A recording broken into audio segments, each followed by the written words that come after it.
Olá, seja bem-vindo ao Debatistas Podcast, um programa da Convenção Batista Nacional que aborda assuntos contemporâneos à luz da Bíblia, com base interpretativa nos princípios batistas, certo? E já quero te pedir para se inscrever no canal, curtir e deixar a sua opinião nos comentários, tá bom? Se você está ouvindo pelo YouTube, mas prefere as plataformas de áudio, quero te pedir para procurar a Convenção Batista Nacional no Spotify e você vai poder acompanhar esse programa e os demais programas do Debatista. Se você está no Spotify, nos procure no YouTube e vai ser muito bom. Hoje nós temos a alegria e a oportunidade de receber aqui duas pessoas extraordinárias, o pastor José Carlos e o pastor Esdras, né? Ambos fazem parte da estrutura da convenção. O pastor José Carlos faz parte aí da diretoria, o pastor Esdras é o nosso secretário-geral, meu chefe, e tem sido muito bom esse trabalho aqui na convenção. Então a gente está começando assim,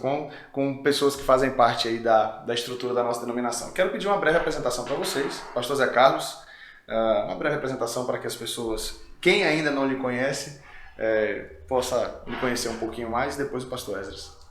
Oi gente, graça e paz. Eu sou o Zé Carlos da Silva, paulistano, radicado em Brasília já há 23 anos, pastoreio a primeira igreja batista de Brasília, marido da Tânia, pai do Rubem e da Amanda, amigo de todo mundo que está por aqui, e tenho servido a Convenção Batista Nacional já há muitos anos, em diferentes níveis. Tem sido uma alegria poder cooperar e hoje opinar num tema bastante interessante e desafiador.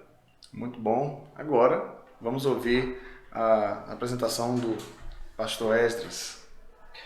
Olá, queridos, graças e paz, sou o pastor Esdras Dias, hoje estou secretário-geral da Convenção Batista Nacional, também já trabalhando em vários níveis dessa nossa querida convenção.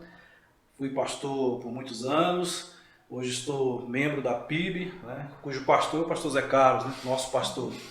E é uma alegria estar com os irmãos, né, nesse dia para conversarmos sobre esse assunto tão pertinente, tão atual, né? Que Deus possa nos abençoar e possa nos edificar nesse assunto. Muito bom. Então vamos lá, direto ao ponto. A gente selecionou aqui algumas perguntas, porque existem várias nesse âmbito e a gente tem um tempo curto. A gente quer que você goste do programa e não vamos lhe prender muito tempo aí na tela. Vamos lá, eu vou direcionar essa pergunta ao pastor Esdras e o pastor Zé fica à vontade para responder essa ou discordar do posicionamento. Vamos ver como vai fluir aqui. Então, como vivenciar a comunhão de forma virtual? Pastor Esdras. Bem, a palavra do Senhor nos ensina a comunhão pessoal, né? Essa é uma novidade em razão do advento da pandemia. Não há precedente histórico na igreja, mesmo quando da gripe espanhola a igreja ficou algum tempo sem congregar, mas pouco tempo. Então é uma novidade que nós estamos nos adaptando ainda, né? Então eu acredito que é algo que veio para ficar, mas que ainda não deve ser mantido, né, como parte do culto, como algo convencional, tradicional, né? Diante de uma necessidade física, um crente doente, uma ceia à distância, a gente vai usar essa ferramenta. Então, é algo ainda para a gente trabalhar com muito cuidado. Por ser muito novo, né, a gente está se adaptando ainda a esse novo normal, né, como Sim. dizem por aí. Então, a comunhão de forma virtual, a gente observa reuniões via Zoom, pequenos grupos já funcionando pelo Zoom, mas você entende que é necessário sim essa comunhão ainda física. O Zoom, por exemplo, não substitui esse contato físico. A gente observa, por exemplo, o apóstolo Paulo, né, sempre ao escrever suas cartas, citando a necessidade de estar presente, Sim. mesmo estando à distância, né? Nós conseguimos manter a comunhão de forma distante, utilizando as ferramentas que nós temos. À época, os apóstolos se utilizavam das cartas, né? Havia um delay ali na resposta, né? O download demorava um pouco mais, mas hoje nós temos uma ferramenta ou ferramentas que nos permitem ter uma comunhão de forma imediata, mesmo que virtual. Sim. Mas que eu entendo não ser adequada, porque dentro dos princípios bíblicos, o congregar, o estar juntos, né, faz parte desse fundamento da comunhão entre os irmãos, né? Então a gente precisa estar junto. É uma ferramenta muito boa, que a gente pode se utilizar dela em alguns momentos, em algumas situações, mas que não deve ser a única ferramenta de comunhão, né, dos cristãos. Muito bom. Vamos ouvir agora a opinião do pastor Zé, até porque tem um detalhe. O pastor Zé, ele está nos pastoreando, né? O pastor Esdras e eu participamos da PIB, a Primeira Igreja Batista de Brasília. Eu trouxe aqui as nomenclaturas institucionais. O pastor Zé faz parte da vice-presidência da CBN, o pastor Esdras é o secretário-geral, mas estamos em um âmbito de igreja local em que participamos juntos. E agora eu gostaria de ouvir a opinião do pastor Zé no que diz respeito a essa comunhão de forma virtual. Eu sei que a PIB tem vivenciado algo nesse sentido. Como é que isso se processa a partir de então? Primeiro a gente tem que definir o que é o espaço onde estamos sendo comunhão. O Esdras falou das cartas do apóstolo Paulo, que ele recebe notícias por meio dos emissários enviados pela igreja, ele toma ciência do que está acontecendo e manda as suas palavras de orientação, os seus conselhos, inclusive agendando uma visita próxima. A carta mais clássica sobre isso são as cartas aos Coríntios. As 3 cartas, 2 nós temos com clareza, primeira e segunda, mas há uma terceira carta que a gente não entende bem onde é que ela está, e é sempre uma troca de correspondência. Paulo fala numa destas cartas que o comentário é que a carta é grave e a presença é gentil. Sim. Então, quando ele escreve, ele é muito duro, mas quando ele chega aqui, ele é nosso pastor, ele é nosso paizão, então a presença dele é uma presença paterna, carinhosa. Então essa ambiência, quando eu escrevo de longe eu sou uma coisa, e quando eu chego perto dizem que eu sou outra coisa. Bom,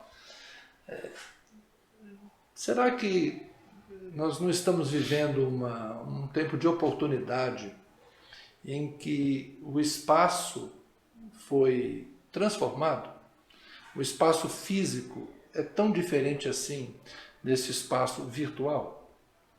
Será que não estamos juntos quando estamos agora conversando por trás de uma lente?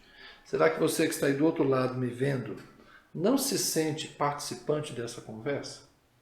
Nós não estamos no mesmo espaço? É um espaço virtual, mas é um espaço que nós estamos comungando. Sim. No mesmo tempo, numa plataforma digital, nós estamos interagindo. É uma nova forma de comunicar. Não existia isso naquela época. Paulo falava da unidade do Espírito, né? Então nós estamos juntos no Espírito. E quantas vezes nós já não cultuamos dizendo assim?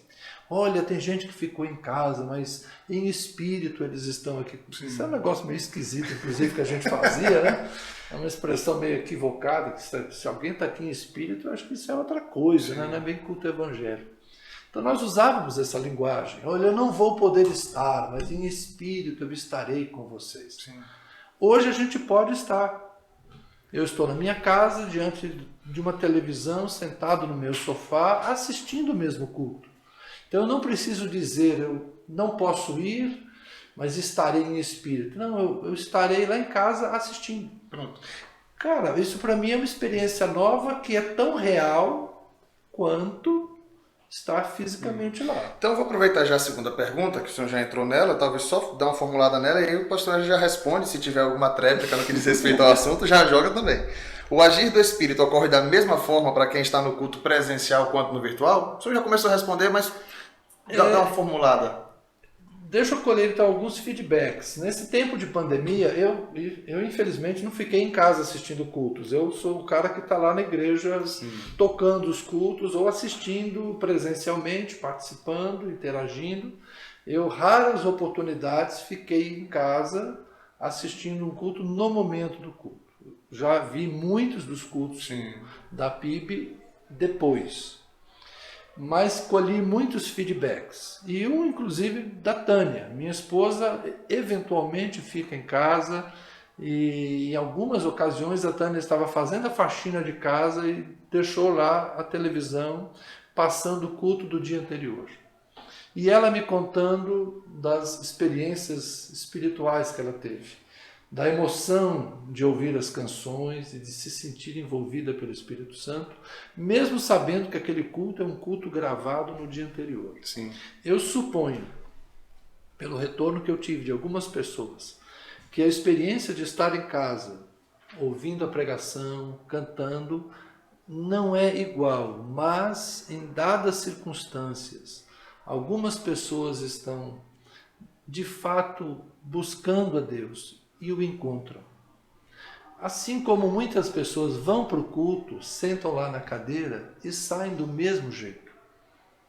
Não há uma garantia de que quem estava lá presencialmente foi envolvida pelo Espírito Santo. Certo.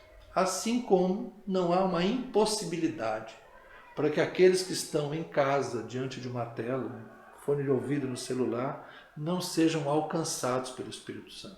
Eu acho que isso não tem a ver com estar no templo ou estar em casa. Tem a ver com estar no Espírito, estar sensível ao que está acontecendo. Muito bom. Quero ouvir agora o pastor Esdras, no que diz respeito a isso. Eu tenho algumas experiências no que diz respeito a essa vivência, né, do culto online. Inclusive, agora, bem recente. Mas eu gostaria de ouvir o pastor Esdras no ambiente aqui, se der tempo, eu coloco um pouco da minha vivência também. Pastor Esdras. Bem, só voltando um pouquinho que o pastor Zé disse sobre essa questão de estar em espírito, né? Paulo fala isso algumas vezes. Eu estou espírito, eu estarei espírito com vocês, né? E eu acredito nisso, que você pode ter uma ligação, uma comunhão com alguém ou com várias pessoas, a ponto de que, mesmo distantes, né, a gente possa ter essa comunhão espiritual, né? Talvez a gente não tenha se dado conta disso em razão de que a gente estava acostumado, né, na normalidade da vida que nós vivíamos, a gente não se alertou quanto a isso. Quando vem a pandemia, né, o culto online ele traz isso à tona, né? Eu posso estar em comunhão com os meus irmãos mesmo à distância. Obviamente que não é a mesma coisa da chamada fisicalidade, corporalidade, quando você está junto ali sentindo o calor. Hoje a gente tem uma certa restrição em razão das questões sanitárias, você não pode nem sentar próximo, a não ser que seja da sua família, mas no mesmo ambiente você sente o chamado calor humano, né? E isso, claro, que eu acredito que nos ajuda na edificação, nos ajuda no momento de comunhão, nos ajuda no momento da nossa adoração a Deus, né? Aquele mover ali das pessoas ligadas num só Deus, talvez promova uma certa espiritualidade mais avançada, vamos dizer assim, do que você estando distante. Não que o Espírito não possa agir em dias diferentes, né?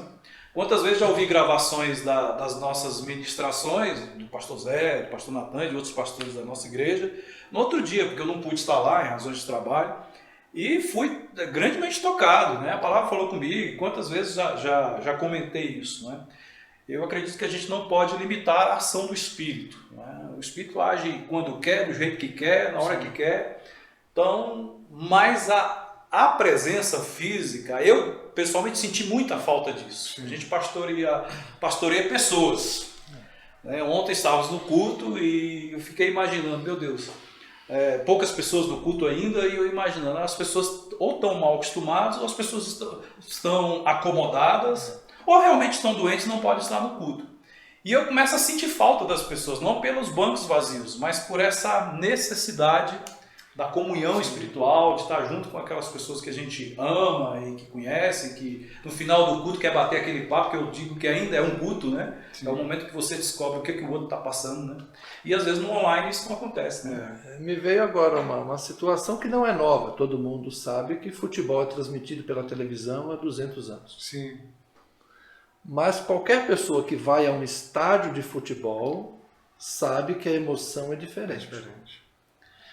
Outra coisa também é você assistir um jogo de futebol do seu time sozinho no sofá da sua sala. Seu time faz gol, é campeão, você está sozinho no sofá da sua sala. O que você faz? Escreve no WhatsApp. Faz nada, né? Começa a escrever no WhatsApp com seus amigos e brincar com alguém, né?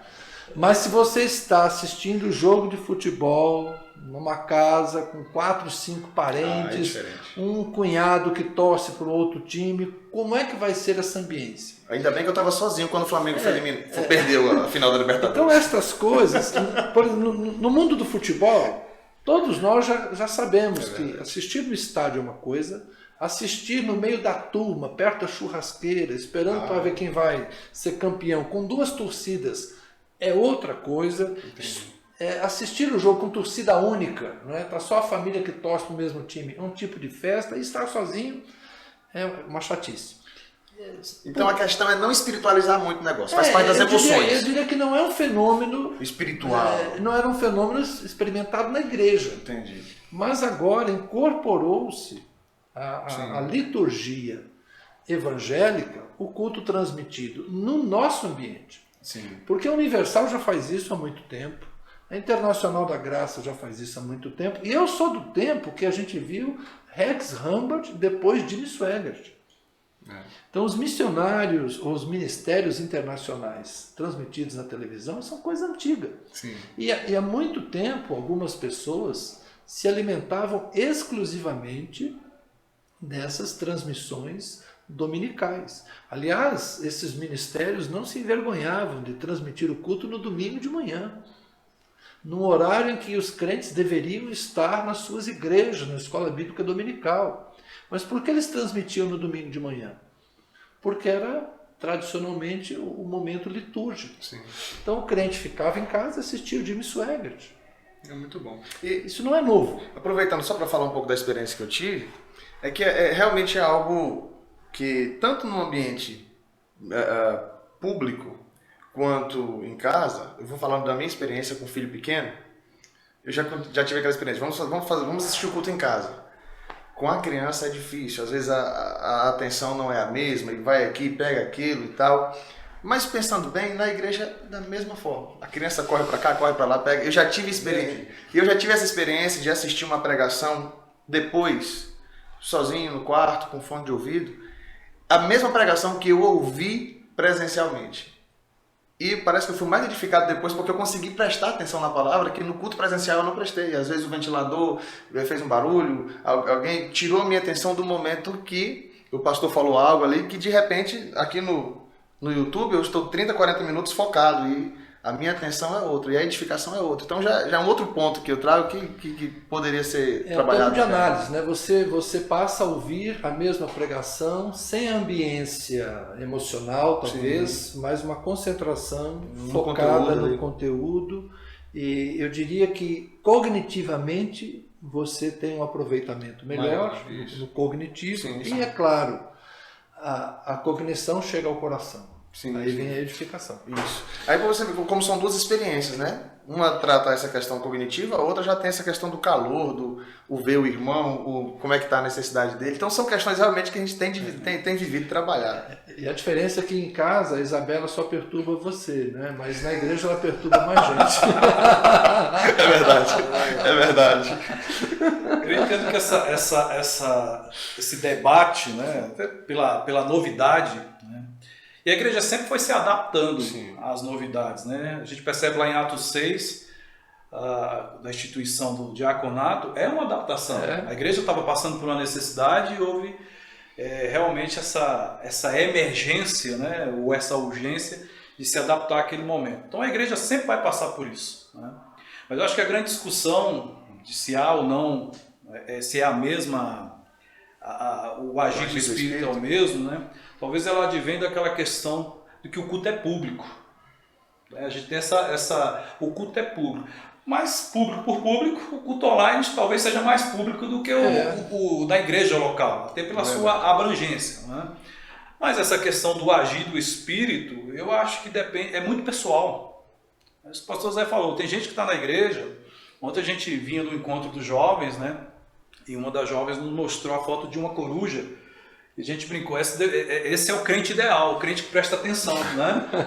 Mas será que ele está prestando atenção, ele está sob o agir do Espírito? Sim. Então são questões que envolvem essa questão do culto online, do culto público, do culto presencial, né? Muito legal. E você, está gostando do bate-papo? Deixe aí nos comentários a sua opinião, coloque a sua experiência também no que diz respeito ao culto presencial, culto online, nós queremos interagir com você. E aproveite também para se inscrever no canal, tá bom? Curtir aí o vídeo, porque assim o YouTube entrega esse conteúdo para mais pessoas. Então vamos lá. Na sequência, entra essa questão da ceia. E a ceia em casa, a ceia virtual, principalmente agora que os cultos voltaram, algumas pessoas continuam ceando em casa. Eu vou falar, eu particularmente, lá em Macapá, eu tive uma certa resistência, não sabia quanto tempo ia demorar a pandemia, e fiquei naquela. Passou um mês, passou 2 meses, né, e os cultos não voltaram, e aí ficou, e agora? E a ceia? Eu consegui segurar a ceia ali por 2 meses, 3 meses, o negócio começou a ficar difícil. Eu tava com aquela situação, né, é comunhão, e comunhão tem que ser presencial. Mas aí depois as coisas foram acontecendo, muito tempo sem reunião, e agora eu gostaria de ouvir vocês. Deixa eu começar com o pastor Esdras aqui. Ceia em casa, né? Como é que se processa isso teologicamente? É normal? É natural? A gente consegue observar alguns princípios bíblicos para participar da ceia lá do nosso lar, enquanto o culto está rolando presencialmente? Eu entendo que fazer a ceia em casa, a gente já faz isso, né? Quando a gente vai ministrar para um doente, só que nós íamos à casa do doente, do enfermo, de alguém que estava impedido de se deslocar até o templo no dia da ceia. A gente já fazia isso, de certa forma. Né? Então, se a desculpa é comunhão, a gente já quebrou isso há um tempo. Já quebramos isso. Né? Eu volto ao que eu acabei de falar, a questão da adaptação. Sim. Né? Nós estamos vivendo um momento extraordinário e nós tivemos que nos adaptar. Agora, eu entendo que a gente não deve manter isso. Né? Se as condições sanitárias nos permitirem voltar a uma certa normalidade, a gente não pode manter isso, exceto em casos muito excepcionais, né? Do enfermo, do preso, do internado, de pessoas que têm dificuldade de locomoção. A gente vai com um grupo até a casa da pessoa e, se não for possível ir até a casa, né, orientar que a gente possa fazer isso de forma virtual. Mas eu entendo que o ideal, né, é que a gente esteja realmente em comunhão nesse momento de memorial, né, nesse momento de nos lembrarmos do que Cristo fez por nós. Então, é algo excepcional, né, nesse momento tão extraordinário que a gente está vivendo. Acho que a gente não deve manter. Entendi. Vamos lá, pastor Zé. A ideia de comer o mesmo pão, não é? Sim. Comer do mesmo pão. Sim. Porque se cada um está no seu canto, cada um parte o seu pão e cada um bebe do seu cálice. Então não é uma partilha. Isso. Partindo desse princípio, não é uma partilha. Nós não estamos comendo o mesmo pão, nem bebendo do mesmo cálice. Cada um comprou um na padaria diferente. Isso. Então, em tese, isso tira o sentido original da ceia. Em tese, não é ceia. Sim. Eu partilhei, naturalmente, da mesma dúvida que você teve no começo, mas depois acabamos aderindo à ceia com a participação a partir da transmissão lá em casa, e eu não sei como é que as pessoas se sentem. Sobre isso não fiz ainda pesquisa de campo, mas talvez vocês aí de casa depois possam nos ajudar e dar um retorno para nós. Como você vê? As nossas percepções são diferentes. Nós pastores temos uma formação clerical conservadora que diz que a ceia deve ser ministrada por um pastor. Eu sou da época em que muitas congregações ficavam meses e às vezes anos sem tomar ceia porque não havia nenhum pastor que chegasse lá na roça para celebrar a ceia com os irmãos. Mas a minha geração já começou a receber apoio, inclusive o pastor Enéas dizia isso. O pastor pode designar um líder da congregação que celebre a ceia. Ele não é o pastor da igreja, mas ele foi designado pelo pastor da igreja para celebrar a ceia. Então, já há algum tempo nós estamos quebrando esses protocolos. Certo. E agora quebramos mais um, que é a pessoa em sua casa prepara os seus alimentos. Eu não sei o que vai dar isso. Eu não vejo como parar, a não ser que a gente suspenda a transmissão na hora da ceia. Então nós fazemos o culto, a parte do louvor, a parte da mensagem. E então, irmãos, agora estamos encerrando porque a ceia não será transmitida para que ninguém aí em casa tome a ceia online. E domingo, mês que vem você dê um jeito e vem aqui para o templo. Isso não vai acontecer. Nós não vamos ter coragem de fazer isso. Sim. Então, embora a gente possa até dizer, eu não concordo, não gosto disso. Quem decide isso é a pessoa que está lá em casa. Se a pessoa lá em casa se sente integrada, participante, e se para ela isso é ceia, ela vai participar da ceia em casa. Se para ela, como é para você hoje, não é igual, como é para mim, não é igual, a pessoa fala, olha, eu nem vou fazer a ceia aqui em casa, mas eu quero ver se mês que vem eu vou para o templo. As pessoas vão decidir. Então acho que o tempo vai determinar se isso veio para ficar ou se isso é mais alguma coisa que infelizmente nós vamos ter que aprender a conviver. Tá bom? Ou, infelizmente ou felizmente. Porque a próxima pergunta talvez trata dessa igreja. Como é que é essa igreja que está longe? Como vai se processar isso aí? Deixa você fazer a pergunta então. Então vamos lá. Como eu falei para vocês, a gente tem o nosso script, algumas surgiram aqui na hora. Então é muito legal participar desse movimento aqui. Vamos, pastor Ezra, tem algo a acrescentar? Concordar ou discordar? Estamos num debate, somos debatistas. Eu entendo que a gente vai ter que fazer um trabalho interno, né? Sim. Obviamente que as igrejas que transmitiam seus cultos pela TV ou até pelo rádio, né? Elas não chegaram a esse ponto. Então a gente não sabe o que fazer porque a gente nunca viu alguém fazendo. Então a gente está aprendendo juntos. Né? Nós estamos aprendendo juntos e vamos ter que nos adaptar a esse momento. Não tem jeito. Mas tem que ter um processo interno, né, de demonstrar que a ceia é comunhão. E Sim. comunhão presencial. Partir o pão não dá, apesar do metaverso aí surgindo, que vai te dar essa possibilidade de sensações, mesmo você estando distante. Mas acho que para nós cristãos isso não vai pegar tanto, porque a gente é do toque, a gente é do corpo, né? A gente faz parte de um corpo. Então, eu acredito que a gente vai ter que ter um trabalho interno e aquilo. Há pessoas que vão permanecer nesse processo de cear em casa por comodidade, por dificuldade de locomoção, né, pela distância mesmo, porque está em outro país, está a serviço, seja missionário ou profissional, e ele vai acabar por um tempo participando. E quem sou eu para dizer que ele não teve comunhão? Quem sou eu para dizer que ele não participou do corpo de Cristo? Que de repente a família dele também, ou sozinho, aí já é outra questão também, né? Se ele sozinho representa uma comunhão apenas virtual, ou se com a família já pode representar esse aspecto físico, né? Que ele vai poder sentir de repente em casa. Lá no caso, quando eu ceio em casa, ou quando eu ceiei em casa, era com a minha família. Então, acaba tendo essa questão também presencial. Mas é aquele que vai ceiar sozinho. O virtual ele compensa, aí como o senhor falou, é feedback, tem que ouvir dele. Eu confesso que na primeira ceia achei estranho, na segunda chorei, porque já estava traumatizado. Minha esposa achou que eu estava em espírito, eu falei, não, eu estou traumatizado, eu não quero esse negócio. É tristeza mesmo, né? Eu nunca gostei, desde que surgiu essa, ministre um culto aqui para nós online. Eu não gostava de me ver na tela, eu ministrando um culto para mim mesmo, por mais que eu soubesse que haviam ali muitas pessoas me assistindo, né?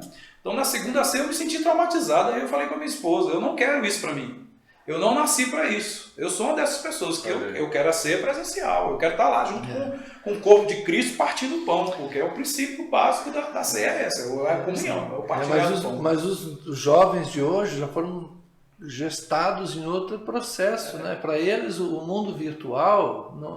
Porque o termo virtual é aquilo que não existe no mundo real, existe em potência. Sim.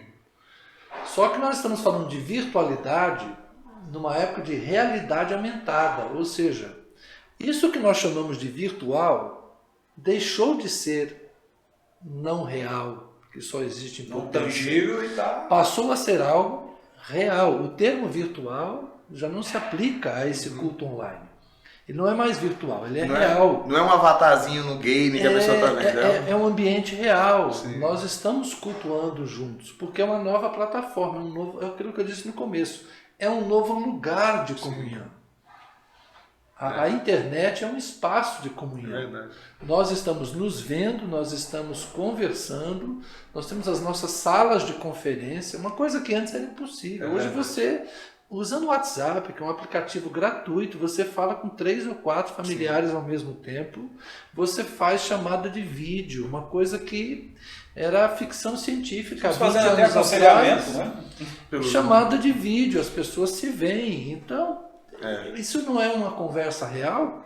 Será que eu vou dizer que mãe e filha que vivem distantes e que se falam todos os dias, olhando uma no rosto da outra, dizem assim, você não está bem hoje, o que foi? Sim. Porque ela está vendo na tela.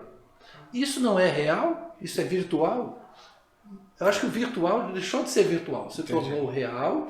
E nós temos que aprender que esse novo espaço é um espaço possível para o culto público, para o culto comunitário. Pastor Zé trazendo conceitos novos aí sobre o que é virtual, né? Isso que é bom. Então, assim, é interessante isso, porque eu participei de um treinamento recentemente pelo Zoom, e aí o facilitador dividiu lá em salas, né? Ele falou, vou estar dando uma passada aí nas salas para ver como é que vocês estão, e me remeteu àquele ambiente presencial, o professor dizendo, eu vou estar passando nos grupos, vou passar na sala para observar, e realmente... Eu falei, rapaz, isso aqui é muito parecido realmente com algo presencial. Mas é a questão realmente tem muito a ver também com como a pessoa se sente. Isso que o pastor Esdras falou, eu pensei o oposto. Eu passei por algo parecido lá em Macapá, que quando voltaram os cultos presenciais, que parece que os irmãos já estavam dando graças a Deus que o virtual tinha passado, eu falei, poxa, mas eu gostei do virtual. Não, tipo assim, eu quero manter essa comunicação.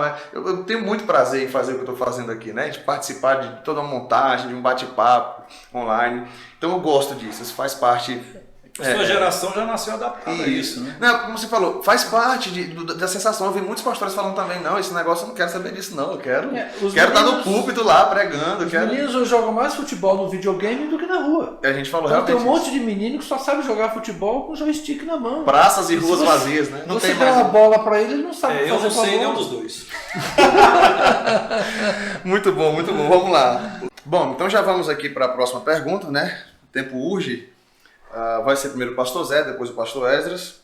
É aquela situação que nós temos visto de alguns membros sendo transferidos para outras cidades, e antigamente era natural. O membro vai pedir uma carta de transferência, vai se filiar a uma outra igreja, mas agora com os cultos online, o que tem acontecido? Não, você continua membro da igreja, participa dos cultos online, inclusive, né, mantendo a contribuição mensal. E os irmãos, a princípio, estão concordando, não, tudo bem, eu sou membro da igreja. Como é que isso vai se processar quando ele chegar lá, tá? Estou participando do culto virtual, dou minha contribuição para a igreja, naturalmente continuo sendo membro da igreja.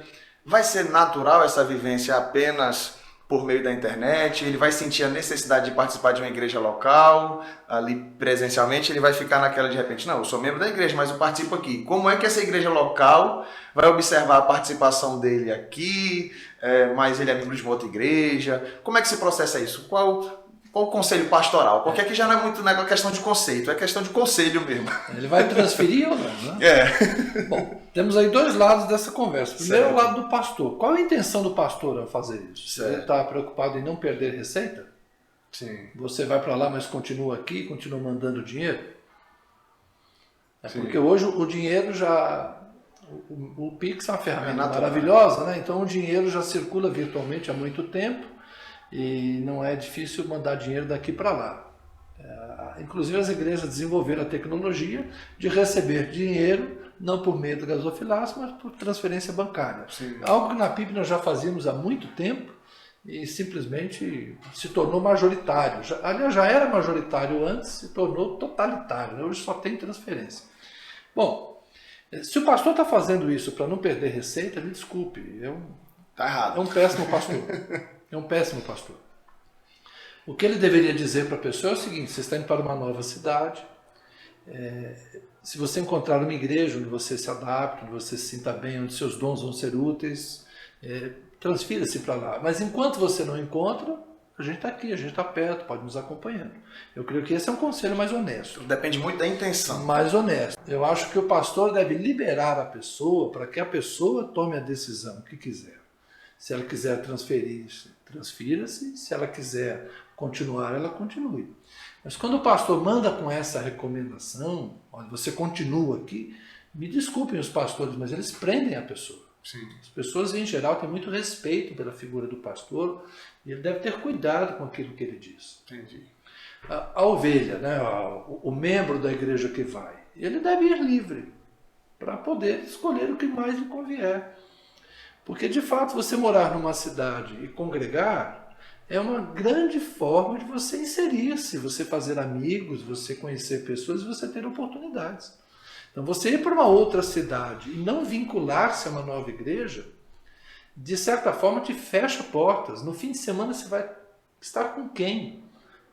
Você vai para o clube. Então, passar o dia no clube, de noite você vai para a sua igreja na tela da televisão. Eu creio que você precisa estar consciente de que a mudança de cidade vai trazer necessidade de novos amigos, de novos relacionamentos, e a igreja é um excelente lugar de contato com pessoas boas que pensam como a gente. Então, eu não iria por esse caminho, não. Certo. Agora, tem um fenômeno que é diferente. E isso eu estou vivendo agora.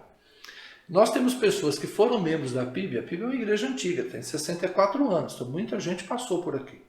Nessa época de pandemia, muitos foram para o YouTube e nos reencontraram.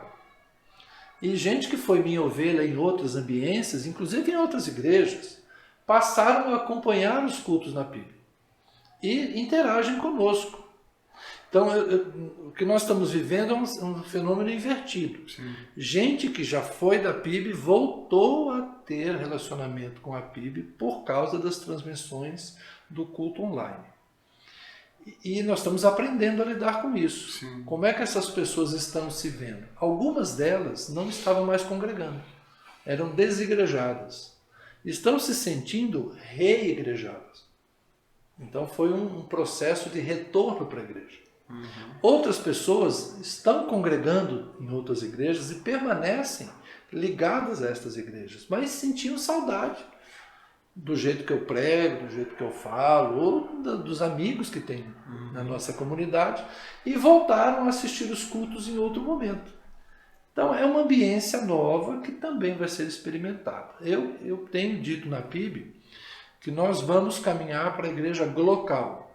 Ela é local, ela está no Núcleo Bandeirante, ela está em Brasília, mas ela é global. Nós temos membros nos acompanhando fora do país. Nós temos um seguidor habitual, que é o Alexandre, que é lá de Portugal, um novo convertido, batizado por um pastor lá em Portugal, mas ele dorme tarde da noite e participa dos nossos cultos domingo de manhã, dos nossos cultos domingo à noite, das nossas salas de estudo virtuais. Ele congrega conosco com mais frequência do que muita gente do Brasil. Está lá em Portugal. Nunca estive com ele pessoalmente. Mas esses dias um casal da igreja foi passar uma semana em Portugal e eles se encontraram, tomaram um café no aeroporto, uma forma muito carinhosa dele se sentir parte da igreja. Muito bom. É uma nova realidade. Muito bom. Pastor Esdras, o que temos aí a acrescentar? Eu entendo que isso é um processo temporário, né? O membro que vai para um outro país, vai em missão, vai a trabalho, ele deve ser aconselhado a permanecer membro de sua igreja e acompanhar os trabalhos de sua igreja virtualmente, mas de forma temporária. Até que, A palavra é essa, até que, se lá ele entender que vai permanecer, aí cabe-nos, né, como pastores, aconselhá-lo a buscar o corpo físico, né, e se agregar a esse corpo físico até para manter a comunhão e para se inserir na comunidade que ele vai estar instalado. Né. Por outro lado, eu já entendo que esse processo de ser membro de igreja online e igreja presencial já ocorre há muito tempo. E eu já tive experiências nesse sentido, de pessoas que eram membros da igreja que pastoreavam, mas que assistiam os cultos nas televisões e inclusive enviavam seus dízimos e ofertas para lá, né? E mantinham essas obras lá, né? O Carnê do Malafaia. Eu não queria citar nomes, né? Mas de certa forma eram membros, estavam lá, né? Arrolados no nosso hall de membros, e quando precisavam de uma emergência ou de uma urgência, era o pastor físico que atendia. Mas elas eram pastoreadas pelo pastor da televisão. Do sábado. Do sábado. Né? E, obviamente, que às vezes choques ocorriam, porque algumas ministrações elas iam de encontro àquilo que nós ministrávamos domingo. Quantas vezes tive experiências nesse sentido? Então, elas já ocorrem. As pessoas elas são livres, ainda mais no nosso meio batista, né? Que as pessoas têm a liberdade de consciência, de locomoção. Ainda no Brasil nós temos essa liberdade. Então, e essa locomoção não se dá apenas no âmbito das vias, né? No âmbito físico, mas ele se dá no âmbito das tecnologias, né? Das redes. Então, muitas delas já se encontravam nesse contexto. E talvez não. Eu acredito que foi muito fácil para muitas delas só mudar de tecnologia, né? Antes eu assistia, eu brincava que um dia eu vou estar dentro da televisão transmitindo um culto, né? E eu falava brincando isso, até porque eu tinha a menor intenção de ter um programa televisivo. Caríssimo, né? Também. Caríssimo, né? A igreja tinha outros objetivos, a igreja, coisas mais prioritárias, tem que ter um programa de TV. Tinha a igreja local para cuidar.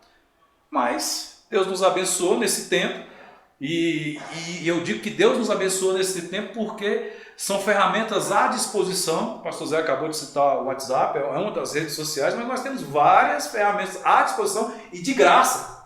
Exatamente. Que você pode utilizar para levar a mensagem do Evangelho, para aconselhar, para orientar, né? Só que o online, eu entendo que ele deve ser temporário, né? Até que, e se a gente perceber que a pessoa se acomodou naquilo, você precisa se inserir numa comunidade, né? Até para você poder se edificar, até para você poder exercer os seus dons, né?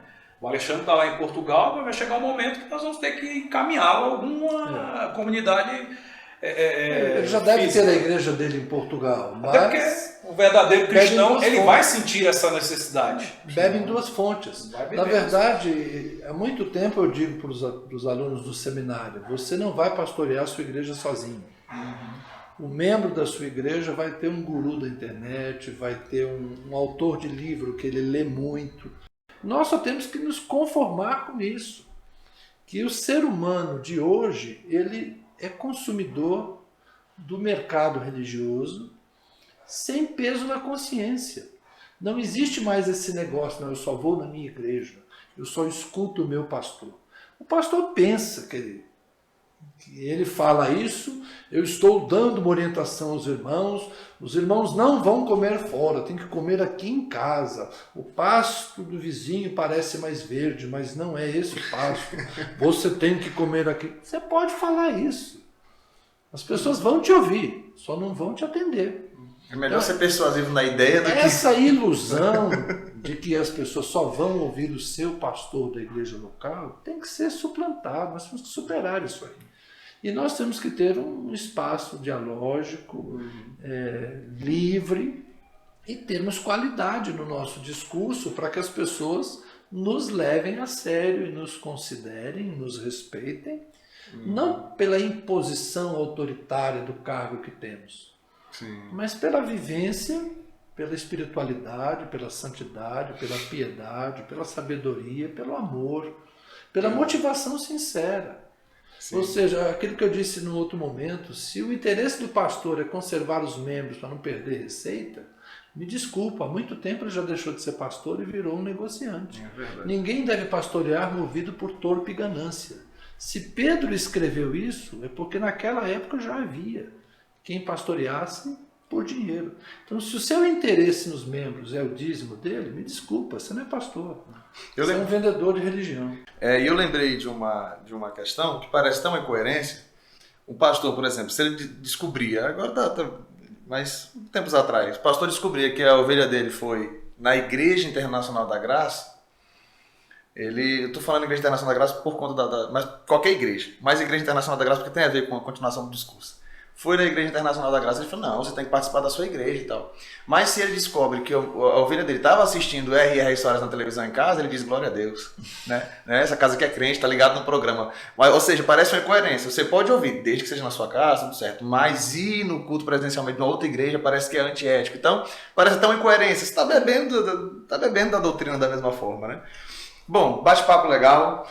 Já quero caminhar aqui para finalizarmos a nossa conversa. Imagino que você deixou sua opinião nos comentários, que você já compartilhou esse vídeo, já gostou de alguma pergunta, de alguma resposta, de repente ficou um pouco contrariado. Bom, as redes sociais estão aí para isso. Diferente de uma pregação, que você tem que ficar ali ouvindo passivamente e que você pode colocar a sua opinião nos comentários, tá bom? Muito obrigado desde já pela sua participação aqui conosco e já as palavras finais, né? Pastor Zé Carlos, Pastor Esdras, eu já agradeço a participação de vocês. Gostaria de ouvir aí o fechamento de cada um. Eu agradeço. Eu sou um pastor de igreja local que estou vivendo esse desafio. Esse novo conceito para mim de igreja local e de igreja nas redes, estamos aprendendo. Graças a Deus, tenho tido uma boa equipe de apoio, um bom suporte tecnológico, uma geração jovem que me favorece demais na questão de dar um pouco mais de qualidade. E espero que, de alguma forma, a nossa vivência na PIB possa contribuir também nesse universo. Já vai a dica aí, PIB Oficial, nosso canal do YouTube. Se está muito curioso, vai lá e assiste uns cultos lá pra gente. Pronto. Manda seu feedback também. Vamos deixar o link aí na descrição. Pastor Esdras. Eu agradeço pela oportunidade de a gente conversar sobre um assunto tão atual, tão pertinente, né, e que as pessoas têm muitas dúvidas ainda, até porque é um processo novo, né, e a Convenção Batista Nacional tem aberto essa porta para que a gente possa desenrolar esse nó, né, tentar desenrolar de alguma maneira. Né.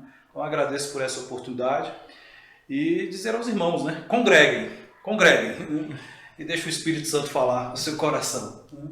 Amém, já estamos finalizando e tem um recadinho que a gente sempre deixa, que as posições dos convidados não representam necessariamente o posicionamento da Convenção Batista Nacional, certo? Aqui nós estamos num bate-papo livre, estamos conversando, claro, somos batistas, estamos conversando à luz dos princípios batistas, inclusive o da liberdade de opinião, da liberdade de expressão. Por ser um assunto tão contemporâneo, a gente não tem, assim, algo redigido oficialmente, né? É algo do momento. Mas sempre que nós tivermos algum assunto da teologia que a Convenção Batista Nacional tem um posicionamento específico, ao final a gente sempre traz o posicionamento da convenção, mas claro, dando liberdade de opinião para conversarmos. Afinal de contas, esse é o nosso programa, é o seu programa, o Debatistas. Até o próximo programa.